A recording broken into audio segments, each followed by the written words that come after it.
Bismillah. Baik, kita mulai. Assalamualaikum warahmatullahi wabarakatuh. Selamat malam, salam sejahtera bagi kita semua. Yang terhormat, Bapak Syarif Hidayatullah, selaku dosen pengampu mata kuliah IT Governance, serta rekan-rekan mahasiswa yang kami hormati, dan juga para penonton dimanapun Anda berada. Perkenalkan kami dari kelompok 9 akan mempresentasikan hasil penelitian kami yang berjudul Analisa Tata Kelola Teknologi Informasi pada Sistem Informasi Personil atau SISPOPERS di Satuan Kerja Pers TNI. Eh, Pada kesempatan ini kami akan menjelaskan bagaimana penerapan tata kelola TI pada SISPOPERS, permasalahan yang ditemukan, hasil analisis, menggunakan COVID 2019 hingga rekomendasi yang dapat diterapkan untuk meningkatkan kualitas tata kelola teknologi informasi pada organisasi tersebut. Kami perkenalkan kelompok 9 ini terdiri dari saya sendiri, Ahmad Aulia, kemudian ada dua rekan saya, Bapak Abdul Hamid dan juga Bapak Asep Mulyono. Baik, kita langsung masuk ke pembahasan yang pertama. Bapak Ibu sekalian, saat ini hampir seluruh organisasi memanfaatkan teknologi informasi untuk mendukung proses bisnisnya, termasuk instansi pemerintah maupun militer. Nah, di lingkungan Spers TNI ini, pengelolaan administrasi personil dilakukan menggunakan sistem informasi personil atau SISPOPERS. Sistem ini memiliki peran penting karena digunakan untuk mengelola data personil, mempercepat pencarian informasi, membantu penyusunan laporan, serta mendukung proses pengambilan keputusan oleh pimpinan. Namun, seiring berkembangnya kebutuhan organisasi, implementasi Sispopers masih menggunakan beberapa aplikasi yang berjalan secara standalone. Artinya, setiap aplikasi memiliki basis data masing-masing dan belum terintegrasi menjadi satu sistem yang utuh. Dan kondisi inilah yang menjadi alasan utama penelitian kami. Karena dalam tata kelola TI yang dinilai bukan hanya bukan hanya apakah sistem dapat digunakan, tetapi juga apakah sistem tersebut telah dikelola secara efektif, aman, dan mampu mendukung tujuan organisasi secara optimal. Sebelum membahas lebih jauh mengenai permasalahan yang terjadi, kami ingin memperkenalkan terlebih dahulu objek penelitian kami, yaitu Satuan Kerja Spers TNI. Satuan Kerja Staf Personalia Tentara Nasional Indonesia atau yang lebih dikenal sebagai Spers TNI merupakan salah satu unsur pembantu pimpinan di bawah Mabes TNI yang dipimpin oleh Aspers Panglima TNI. Spers TNI memiliki tugas utama dalam merumuskan kebijakan dan melaksanakan pembinaan personel di lingkungan TNI, mulai dari perencanaan kebutuhan personel, pengelolaan administrasi, pembinaan karir, hingga penyediaan informasi personel bagi pimpinan. Oleh karena itu, kondisi tata kelola TI pada unit ini sangat menentukan kualitas data personel yang digunakan untuk mendukung proses administrasi maupun pengambilan keputusan organisasi sangat-sangat penting. Setelah kita mengetahui profil organisasi, selanjutnya kita akan melihat permasalahan yang melatar belakangi dilakukannya penelitian ini. Berdasarkan hasil observasi dan analisis terhadap kondisi existing, kami menemukan beberapa permasalahan utama. Yang pertama adalah belum terintegrasinya pengelolaan data personil. Yang kedua, kondisi tersebut menimbulkan potensi inkonsistensi data karena pembaruan pada satu aplikasi belum tentu langsung diperbarui pada aplikasi lainnya. Yang ketiga, ah, ini ada resiko duplikasi data sehingga informasi personil yang sama dapat tersimpan lebih dari satu kali. Selain itu, petugas administrasi masih harus membuka beberapa aplikasi hanya untuk menyusun satu laporan. Pastinya hal itu menyebabkan proses administrasi menjadi lama dan kurang efisien. Dampak akhirnya bukan hanya pada operasional sehari-hari, tetapi juga dapat mempengaruhi kualitas informasi yang digunakan pimpinan dalam mengambil keputusan strategis. Oleh sebab itu, organisasi memerlukan tata kelola TI yang mampu memastikan data dikelola secara konsisten, aman, dan dapat dipercaya. Berdasarkan permasalahan tersebut, penelitian ini kemudian memiliki tujuan dan ruang lingkup yang akan kami jelaskan pada slide ini. Penelitian ini memiliki tujuan utama yaitu mengevaluasi sejauh mana tata kelola teknologi informasi pada Sispopers telah berjalan sesuai dengan praktik terbaik. Selain itu, penelitian juga bertujuan mengidentifikasi kesenjangan atau gap antara kondisi saat ini dengan kondisi yang diharapkan, sehingga dapat disusun rekomendasi perbaikan yang sesuai. Ruang lingkup penelitian difokuskan pada aspek tata kelola dan manajemen teknologi informasi. Pengumpulan data dilakukan melalui studi literatur, studi dokumentasi, observasi, serta wawancara, dan juga ada kuesioner kepada personil yang terlibat langsung dalam Sispopers. Dengan ruang lingkup tersebut, hasil penelitian diharapkan mampu memberikan gambaran kondisi tata kelola TI yang benar-benar sesuai dengan proses yang berlangsung di lapangan. Setelah kita mengetahui tujuan penelitian, selanjutnya kami akan menjelaskan mengapa kami memilih framework COVID 2019 sebagai dasar analisis tata kelola keuangan. Untuk selanjutnya akan dijelaskan oleh rekan saya, Bapak Asep Mulyono. Dipersilakan. Ya, terima kasih Mas Jose. Ya, Mas Ahmad Aulia. Untuk selanjutnya saya akan menjelaskan framework COVID 2019 dan domain analisis. Kenapa sih kita memilih framework COVID 2019 untuk pada kasus ini? Karena dalam framework COVID 2019 ini menyediakan panduan yang komprehensif dalam mengevaluasi tata kelola dan manajemen teknologi informasi pada tingkat organisasi. COVID 2019 juga memiliki keunggulan menyediakan tujuan tata kelola, governance objek, dan tujuan manajemen objek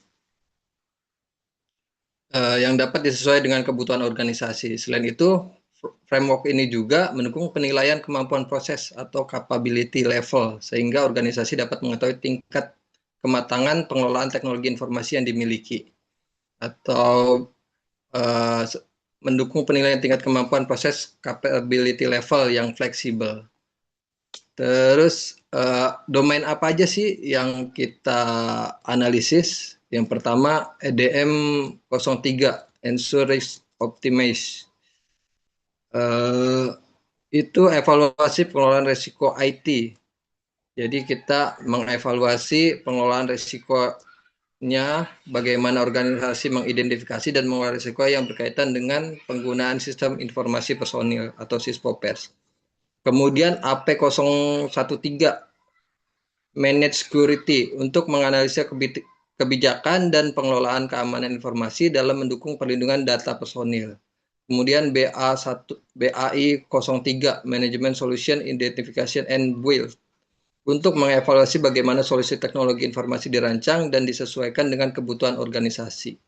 Kemudian DSS 01 Managed Operation untuk menganalisis efektivitas operasional layanan sistem informasi personel dalam mendukung aktivitas organisasi. Kemudian yang kelima yaitu MEA 01 Manajemen Performance and Conference Monitoring untuk mengevaluasi mekanisme pemantauan, pengukuran kinerja, serta kesesuaian penerapan teknologi informasi terhadap kebijakan organisasi. Pemilihan domain tersebut didasarkan pada hasil identifikasi permasalahan yang ditemukan pada kondisi existing sistem informasi sehingga analisis dapat dilakukan secara lebih terarah. Lanjut. Kemudian temuan dan analisis domain. Di sini pada EDM 03 itu pengelolaan risiko, identifikasi risikonya, identifikasi risiko opsional sudah berjalan berdasarkan pengalaman personel, tetapi belum adanya kebijakan tertulis SOP evaluasi berkala maupun dokumentasi hasil evaluasi risiko. Kalau dari segi APOS 13 keamanan informasinya pengaturan hak akses penggunaan sudah diterapkan dengan baik sesuai kewenangan. Namun, organisasi belum memiliki dokumen kebijakan keamanan informasi formal, SOP khusus, dan prosedur penanganan insiden keamanan. Untuk selanjutnya, next. Untuk selanjutnya, temuan analisis domain temuan dan analisis domain BAI 03 DSS 01 MEA 01. Di BAI 03, pengembangan solusi penyesuaian sistem dilakukan berdasarkan kebutuhan operasional, tetapi proses pengembangan belum didukung oleh prosedur baku, pengujian formal yang terstruktur dan dokumentasi perubahan yang lengkap. Kemudian dari operasional layanan harian mampu mendukung administrasi harian dan gangguan ditangani dengan cepat, tetapi belum ada SOP operasional tertulis yang lengkap serta indikator performa layanan. Kemudian dari segi pemantauan kinerja, pimpinan aktif melakukan monitoring operasional tetapi belum tersedia indikator kinerja utama atau Key Performance Indicator atau KPI dan belum pernah dilakukan audit internal tata kelola. Untuk selanjutnya, untuk hasil pengukuran capability level dan analisis gap-nya bisa dilanjutkan oleh uh, Pak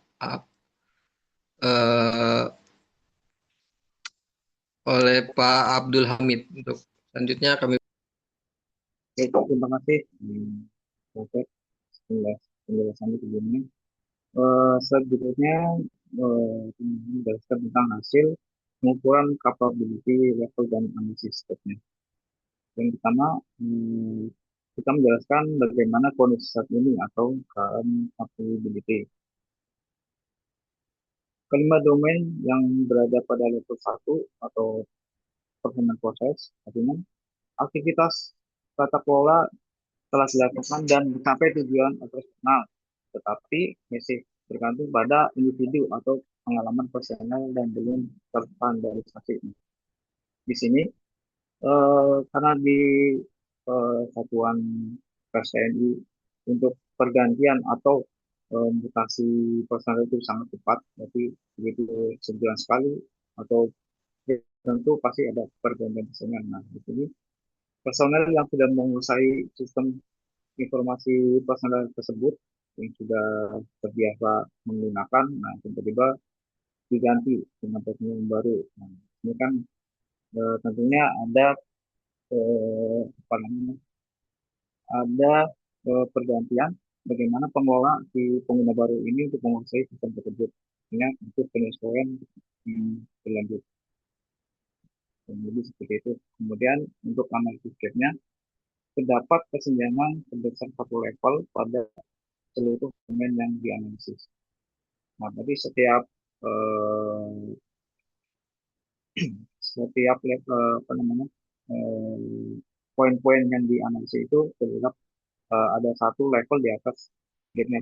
Jadi ada beberapa risiko yang sudah berjalan. Artinya ada celah-celah yang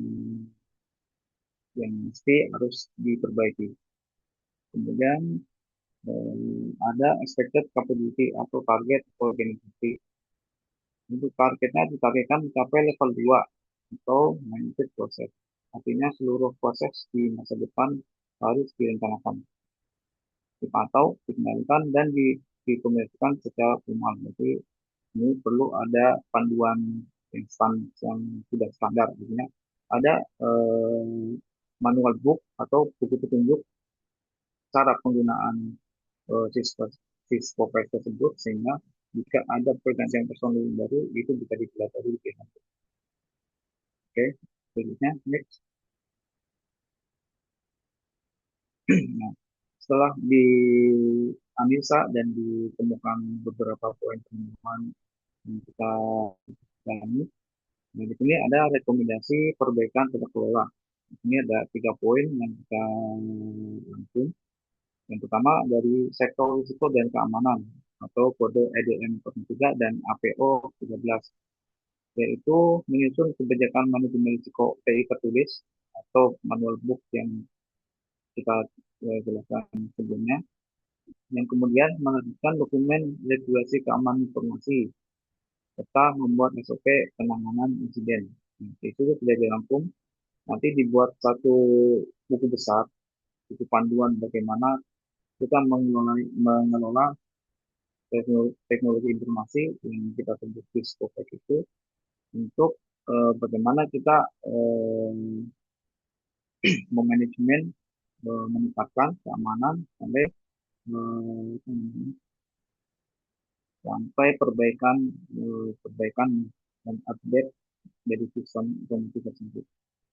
Yang kedua, sektor pembangunan dan operasional atau BA, BAI 03 dan DSS 01, yaitu membuat standar baku dokumentasi perubahan sistem atau change management, menetapkan SOP operasional layanan, dan mendapat log gangguan secara konsisten. Lalu sektor yang terakhir, yang ketiga, sektor pengawasan atau kode MII 01, yaitu menetapkan indikator kinerja utama atau KPI yang TI dan menjadwalkan audit internal secara berkala. Untuk pengembangan selanjutnya pastikan butuh penemuan yang perlu dikembangkan. Nah, di sini pentingnya bagaimana audit internal itu dilaksanakan. Jadi untuk mencari celah keamanan atau informasi yang sangat penting yang tidak boleh diakses oleh sembarangan orang atau organisasi yang lain yang tidak berhak untuk mengakses data sistem informasi tersebut. Kemudian next.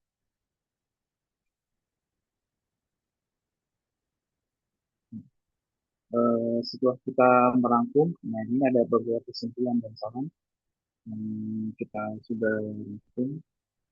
Pertama, dari kesimpulannya, penerapan TI melalui Fiskopes sukses membantu efisiensi administrasi personalitas ini. Namun, pada tata kelolanya masih beberapa berada di capability level 1, karena belum didukung kebijakan dan SOP tertulis formal.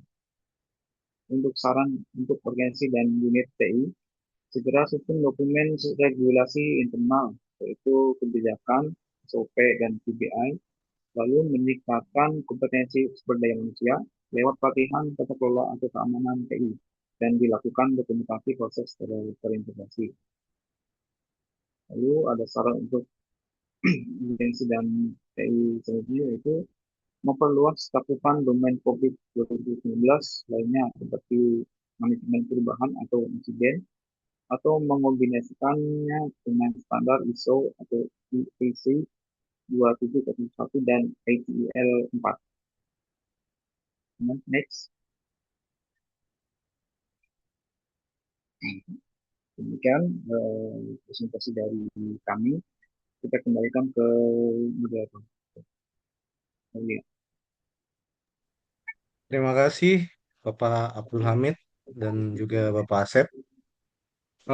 Perlu kami sampaikan bahwa penelitian ini tidak bertujuan menilai baik atau buruknya aplikasi Siskopers, melainkan mengevaluasi bagaimana tata kelola teknologi informasi diterapkan dalam mendukung sistem tersebut. Dengan kata lain, fokus penelitian kami bukan pada kualitas aplikasinya, tetapi pada proses pengelolaan teknologi informasi yang mendukung keberlangsungan sistem. Baik, teman-teman sekalian, demikian pemaparan hasil penelitian dari kelompok kami mengenai analisa tata kelola teknologi informasi pada sistem informasi personil atau SISPOPERS di Satuan Kerja Spers TNI menggunakan framework COVID 2019.